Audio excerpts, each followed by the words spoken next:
Bonjour, dans la deuxième partie de cette série sur les anges, je vais parler plutôt des fonctions qui sont attribuées aux anges. Parfois, il y a des anges qui sont spécialisés dans certaines fonctions et parfois, certains anges peuvent en cumuler plusieurs. Donc, pour ceux qui n'auraient pas regardé la première partie, j'ai établi comment mon ami Louis Darms, qui est décédé, a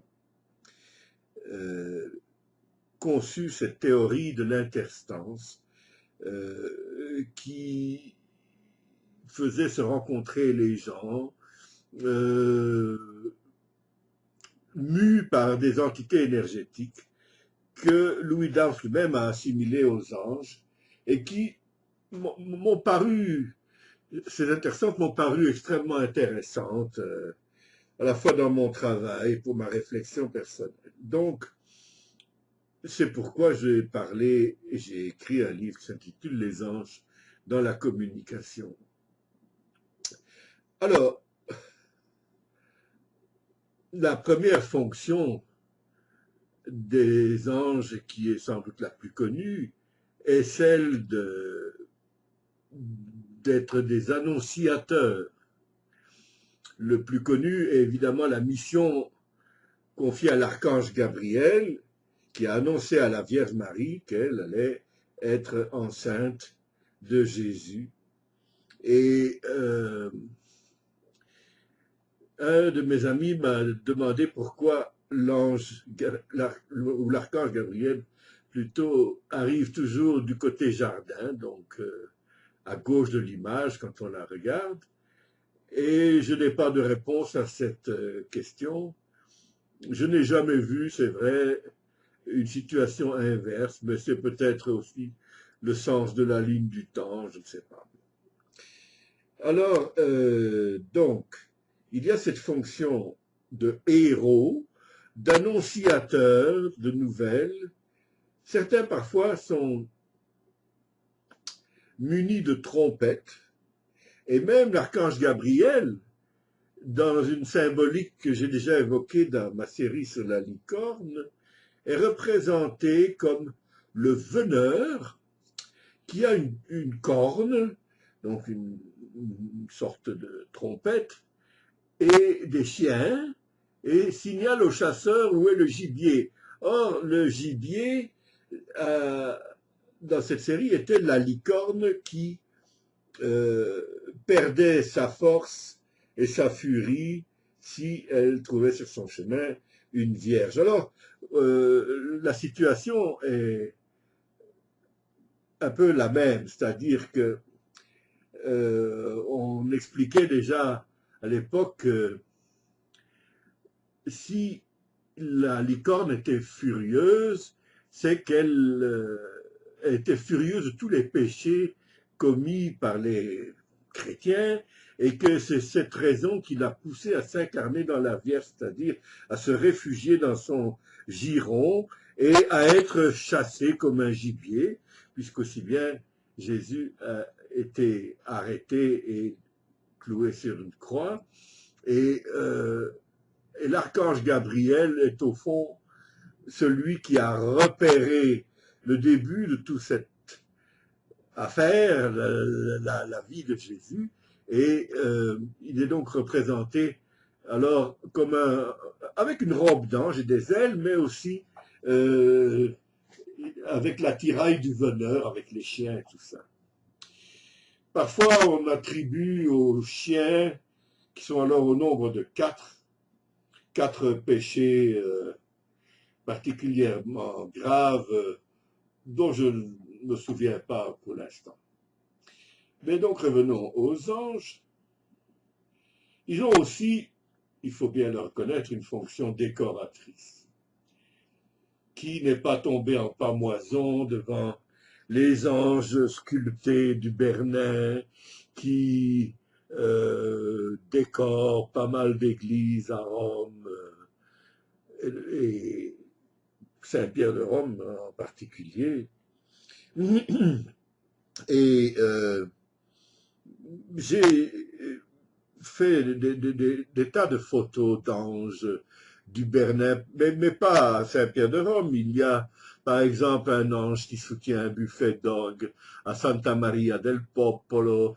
Il y a des anges magnifiques sculptés par le cavalier du Bernet dans une autre église, pas très loin de la Piazza d'Espagne, dont je devrais vérifier le nom. Et j'ai vu ainsi des anges à fonction décorative dans tous les pays à peu près que j'ai visités. Et récemment, chose étrange, j'ai vu un tout petit ange qui se trouve à Bologne, dans l'église San Domenico, où se trouve effectivement le tombeau de Saint-Dominique. Et ce tombeau est un monument extrêmement important qui se trouve dans une chapelle de l'église. Et deux des petites statues qui entourent, on va dire, le monument, ont été sculptées par Michel-Ange jeune.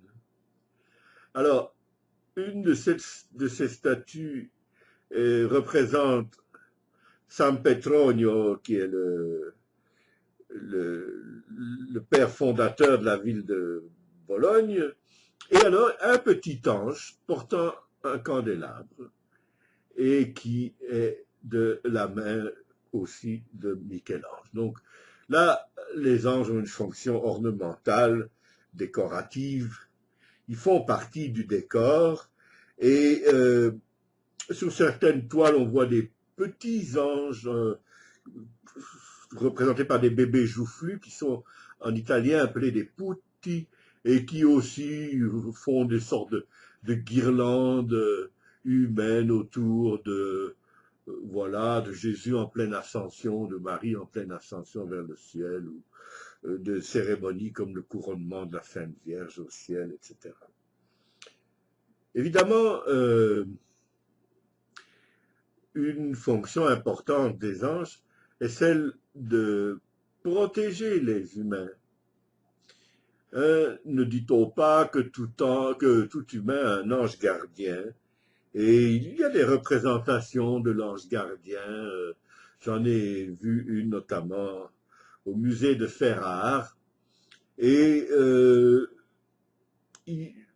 c'est un des attributs aussi donc de Saint-Michel, l'archange Saint-Michel.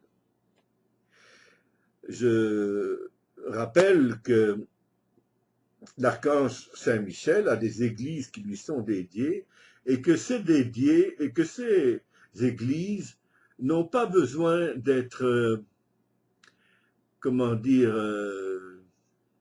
consacrées à Saint-Michel. En général, le Vatican doit consacrer toute église qui serait construite en l'honneur d'un saint, et c'est comme si elle avait l'aval, l'église donc avait l'aval de Dieu. Eh bien, pour Saint-Michel, ce n'est pas nécessaire, tellement le statut de l'archange Saint-Michel est énorme dans la hiérarchie catholique. À cet effet, je voudrais raconter une anecdote légendaire, mais qui est quand même intéressante, sur le versant adriatique de l'Italie, dans une région qu'on appelle les Pouilles. Il y a une région qui s'appelle le Monte Gargano, près de Manfredonia. Et dans la montagne, il y a donc un lieu qui est une petite ville, qui s'appelle Sant'Angelo, le Monte Sant'Angelo, et il y a une église donc dédiée à Saint-Michel. Et pas très loin de là, il y en a une aussi qui est dédiée au Père Pio. Mais donc, on va s'en tenir à Saint-Michel. Et alors, cette église est extrêmement étrange parce que elle inclut une grotte. Donc, elle est à moitié construite et l'autre moitié résulte de l'aménagement d'une grotte qui était existante. Et c'est de cette grotte que part la fameuse légende que je veux vous résumer. Un propriétaire de cheptel de vaches avait vu une de ses vaches se sauver et il avait lancé ses gens à sa recherche sur les pentes du mont Gargano. Et les recherches se poursuivent, le propriétaire de l'animal devient de plus en plus furieux et quand finalement on le retrouve à l'entrée d'une grotte, le propriétaire arrive furieux, prend son arc et tire une flèche pour tuer l'animal. Et à mi-course, la flèche se retourne et vient frapper donc le propriétaire de l'animal.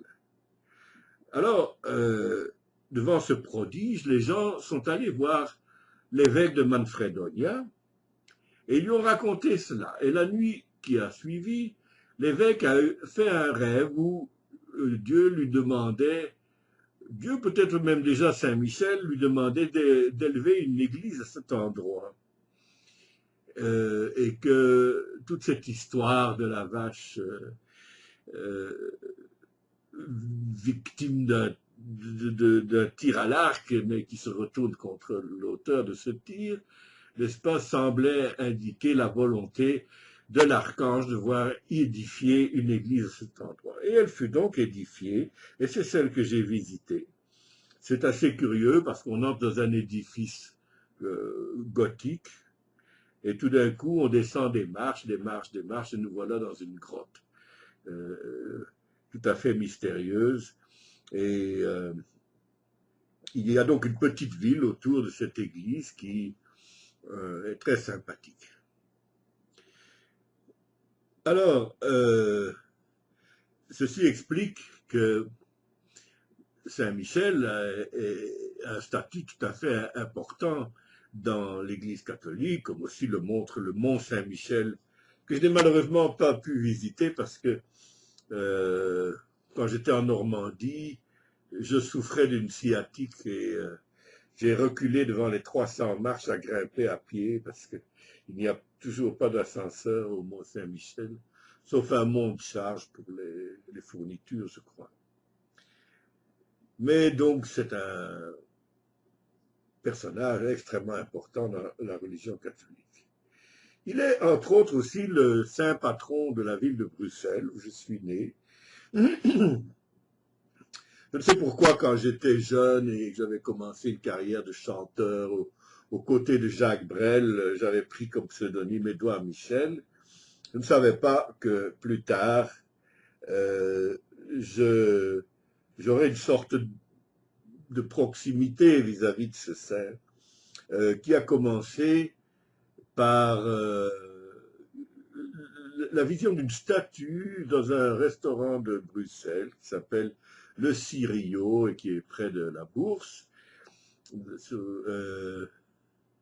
Oui, enfin, du côté où il y a des fouilles qui ont été faites et on a exhumé des restes d'une première ville en dessous de Bruxelles. Et je ne me souviens plus du nom de cette rue, mais je me souviens bien du restaurant Le Cirio, qui est un des plus vieux cafés-restaurants de la ville de Bruxelles, et qui a exposé sur un socle une statue en bronze de Saint-Michel qui est tout à fait magnifique et qui, selon le patron à qui j'en ai parlé, est là depuis les débuts du restaurant. Donc vers 1800, on va dire la deuxième moitié du 19e siècle. Donc c'est une statue qui a pas mal d'allure, et il y a une autre statue de Saint-Michel tout au sommet de l'hôtel de ville de Bruxelles. Alors, d'autres fonctions, et notamment elle incombe uniquement à Saint-Michel, c'est celle de juger les âmes, n'est-ce pas? Au jour du jugement dernier, c'est Saint-Michel qui va procéder au tri, hein, pour savoir lesquelles des âmes iront au paradis, lesquelles iront en enfer, et c'est donc une fonction extrêmement importante de l'archange Saint-Michel. Les anges peuvent avoir aussi une fonction d'enseignement.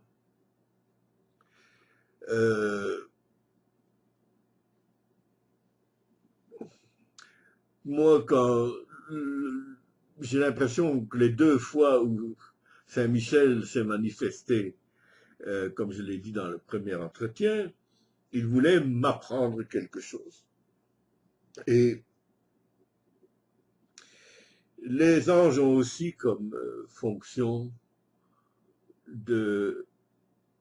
d'aimer, de pousser les gens à entrer dans l'amour, pousser les gens à s'aimer, puisqu'aussi bien si, selon la théorie de mon ami Louis Darbs, ce seraient des anges qui mettent aussi en contact les gens qui vont s'aimer, et aussi évidemment ceux qui vont ne plus s'aimer, mais enfin, donc cette fonction est vraiment extrêmement importante. Toujours sous la gouverne de Saint-Michel, les anges peuvent avoir une fonction militaire, puisqu'il y a eu des légions d'anges, n'est-ce pas, qui ont combattu des légions de démons. Ces combats sont fameux, célèbres, et aussi les anges peuvent avoir une fonction de surveillance, n'est-ce pas, pour empêcher tel ou tel chrétien de faire un faux pas définitif. Il y a donc une fonction de surveillance. Quand je reviens à la fonction annonciatrice, qui elle est dévolue à l'archange Gabriel, en tout cas tant qu'il s'agit de l'annonciation faite à Marie,